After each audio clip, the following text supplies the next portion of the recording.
नमस्कार दोस्तों, आप सबका स्वागत है मेरे YouTube चैनल अभी स्टडी पॉइंट में। मित्रों, यदि आपने अभी तक इस चैनल को सब्सक्राइब नहीं किया है तो इस चैनल को सब्सक्राइब कर लें, वीडियो को देखें, लाइक करें और अपने दोस्तों के भी शेयर भी करें।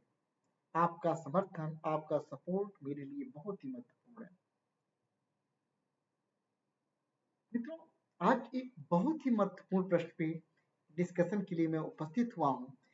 प्रश्न यह है कि संसदीय विशेषाधिकार क्या संसदीय विशेषाधिकार न्यायिक समीक्षा के अधीन है? क्या यदि कोई सदन संसदीय विशेषाधिकार का अनुचित प्रयोग करता है तो न्यायालय उसकी परीक्षा कर सकता है? यह प्रश्न बहुत ही इंपॉर्टेंट है। अक्सर परीक्षाओं में पूछा जाता है, न केवल प्रीलिम्स में बल्कि मेंस में और यहाँ तक कि इंटरव्यू में भी इससे प्रश्न पूछे जाते हैं। जैसे कि संसदीय विशेषाधिकार क्या है, संसदीय विशेषाधिकार के परीक्षण की न्यायिक परीक्षा की सीमाएं क्या हैं, तो ये सब कुछ पूछा जाता है। प्रश्न बहुत ही महत्वपूर्ण है। यहाँ मैं आपको संवैधानिक प्रावधानों एवं माननीय उच्चतम न्यायालय एवं माननीय उच्च न्यायालय द्वारा समय समय पर दिए गए निर्णयों के बारे में आपको अवगत कराऊंगा और उसके उसके का जो निर्णय है सुप्रीम कोर्ट के, उसके परिप्रेक्ष्य में मैं इसको एक्सप्लेन करने का प्रयास करूंगा। यदि आपकी कोई क्वेरी हो, यदि आपकी कोई जानकारी हो तो मैं आप सबसे अनुरोध करूंगा कि कमेंट बॉक्स में इसे शेयर करें। अब प्रश्न पे आते हैं। प्रश्न ये था कि क्या संसदीय विशेषाधिकार की न्यायिक समीक्षा हो सकती है? क्या यदि कोई सदन संसदीय विशेषाधिकार का अनुचित प्रयोग करता है तो न्यायालय उसकी परीक्षा कर सकते हैं? यह प्रश्न हमेशा मतभेदपूर्ण रहा है, इसमें बहुत मतभेद रहा है। एक तरफ विधायिका अपने आप को सर्वोच्च मानती है संसदीय विशेषाधिकारों के मामले में, और दूसरी तरफ न्यायालयों के विभिन्न दृष्टिकोण हैं। तो इस प्रश्न पे काफी मतभेद रहा और इस प्रश्न का पे जो सबसे महत्वपूर्ण डिसीजन है वो है केशव सिंह के मामले में, जो माननीय उच्चतम न्यायालय का विधि व्यवस्था प्रतिपादित एक बहुत ही महत्वपूर्ण मामला है। सर्वप्रथम ये प्रश्न जो है वो केशव सिंह के मामले में ही विचारार्थ आया। इसमें माननीय उच्चतम न्यायालय के समक्ष 3 बिंदु थे। केस का साइटेशन था इन री अंडर आर्टिकल 143 AIR 1965 1965 का केस है। Supreme court cases 245, supreme court page 245। इस मामले में उच्चतम न्यायालय ने जो है इस मामले में उच्चतम न्यायालय के समक्ष मुख्यतः 3 बिंदु थे। क्या अपने विशेषाधिकारों के मामले में सदन का निर्णय अंतिम है? क्या अपने विशेषाधिकारों के मामले में सदन का निर्णय अंतिम है? दूसरा बिंदु जो था वो था, क्या संसद एक बाहरी व्यक्ति को अपने अवमान के लिए दंडित करने में सक्षम है? और तीसरा प्रश्न था, क्या न्यायालय ने सदन के आदेश के विरुद्ध याचिका की सुनवाई करके सदन का अवमान किया है? मैं एक मामले में आपको अलग से केशव सिंह के पूरे मामले का डिस्कशन करूंगा। फिलहाल मैं अपने प्रश्न के उत्तर तक इसको सीमित रखता हूँ। माननीय उच्चतम न्यायालय ने यह निर्णय दिया इस मामले में कि केशव सिंह को जमानत पर छोड़ने का आदेश देकर सदन का कोई अवमान नहीं किया है। अनुच्छेद 211 न्यायाधीशों के अपने पदे कर्तव्यों के पालन में किए गए आचरण के बारे में सदन में चर्चा करने का निषेध करता है।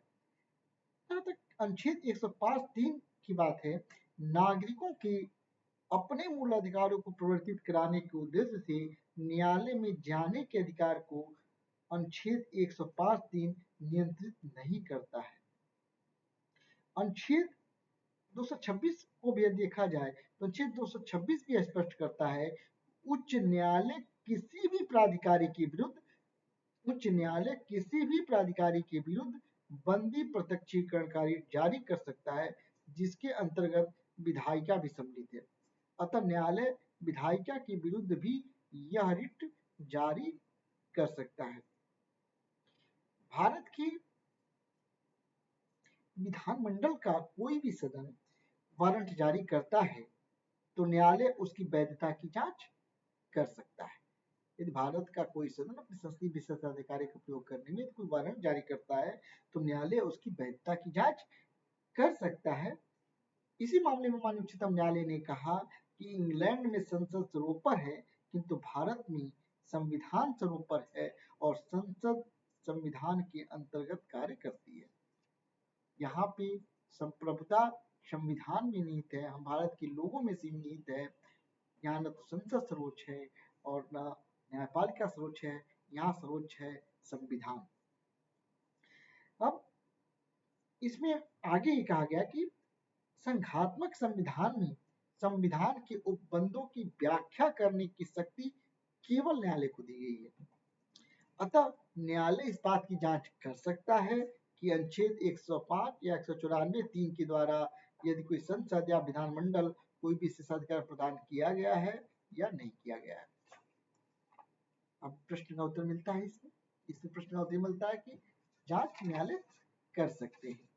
अब प्रश्न ये उठता है कि यदि विधानमंडल के आदेश द्वारा किसी नागरिक की वैयक्तिक स्वतंत्रता के मूलाधिकार पर आघात पहुंचता है तो न्यायालय ऐसे आदेश की जांच कर सकता है। न्यायालय के अनुसार माननीय उच्चतम न्यायालय ने कहा कि संसद की विशेषाधिकार अनुच्छेद 21 में प्रदत्त नागरिकों की मूलाधिकार के अधीन है। लेकिन एक और केस आया MSN शर्मा बनाम से कृष्ण सिन्हा।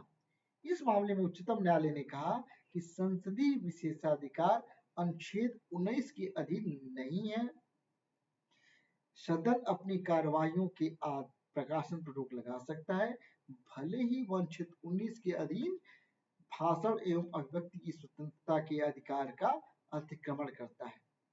तो एक तरफ तो केशव सिंह के मामले में माननीय उच्चतम न्यायालय ने कहा कि अनुच्छेद 21 के अधीन है, इसमें कहा कि अनुच्छेद 19 के अधीन नहीं है संसदीय विशेषाधिकार। तो दोनों में थोड़ा सा अगर दोनों को मिला के देखा जाए तो दोनों को मिला के अगर आप देखें तो इससे यह निष्कर्ष निकलता है कि कोई भी व्यक्ति न्यायालय कोई की ये कि वह अनुच्छेद 21 के अंतर्गत तो संसदीय विशेषाधिकार हैं किंतु अन्य मौलिक अधिकार के जो है वो इसके उसमें नहीं आते। इसमें कोई विस्पष्ट निर्णय भी माननीय उच्चतम न्यायालय का नहीं आया है। फिलहाल हम दोनों निर्णयों को अगर लेकर देखें तो भाषण एवं अभिव्यक्ति की स्वतंत्रता का अधिकार जो अनुच्छेद 19 में मिला है वो संसदीय विशेषाधिकार को प्रभावित नहीं करता है और संसदीय विशेषाधिकार जो है उसके अधीन नहीं है। किंतु अनुच्छेद 21 के अंतर्गत अनुच्छेद 21 के अंतर्गत जो स्वतंत्रता का अधिकार प्राप्त है वो उसके अंतर्गत संसदीय विशेषाधिकार आता है। तो अगर देखा जाए निष्कर्षतः हम कह सकते हैं कि उच्चतम न्यायालय के निर्णयों से यह स्पष्ट है कि संसदीय विशेषाधिकार अनुच्छेद 21 में प्रदत्त स्वाधीनता के अधिकार के अधीन है और कोई भी व्यक्ति न्यायालय में चुनौती दे सकता है उसे नैतिक स्वाधीनता से विधित प्रक्रिया के बिना वंचित किया गया है। किंतु न्यायालय निश्चित रूप से निर्णय नहीं दिया है कि अन्य कौन से मूलाधिकार होंगे जो संसदीय विशेषाधिकार को निर्बंधित करते हैं। मुझे उम्मीद है कि आपको यह जानकारी अच्छी लगी होगी और ये पॉइंट समझ भी गए होंगे। आपको दो महत्वपूर्ण केस हैं, एक केशव सिंह का मामला, एक MSM शर्मा बनाम श्री कृष्ण सिन्हा का मामला। ये दोनों ही मामले जो है संसदीय विशेषाधिकारों पे बहुत ही महत्वपूर्ण मामले हैं। यदि आपको ये वीडियो अच्छा लगा तो वीडियो को लाइक करें, कमेंट्स करें। हाँ, और यदि आपको कोई अतिरिक्त जानकारी हो तो उसे भी शेयर करना ना भूलें। नमस्कार दोस्तों।